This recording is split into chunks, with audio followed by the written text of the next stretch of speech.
ስንገናኝ እኔ ከአበጋዝ 2 አመት በልጣለሁ በእድሜ ስንገናኝ እኔ ወደ 10ኛ ክፍል አካባቢ ነበርኩ 10 11 አካባቢ ሃይ ስኩል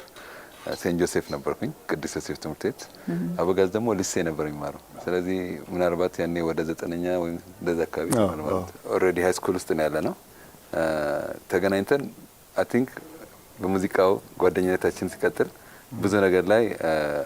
ኮመን ነገር አለን የሚያስቀን ነገር አንድ አይነት ነው አንዳንዴ ብዙ ነገር ከዛ ዴቨሎፕ ስናደርግ ጓደኞችም ሌሎች ሴንስ ኦፍ ሂውመራችንም ተመሳሳይ ነው ያው ስንቀላለድ አንዱ ሚለው አንዱ ይገባዋል ሶ በዛ ላይ ተመሰረተ ነው በሙዚቃው ተጀምሮ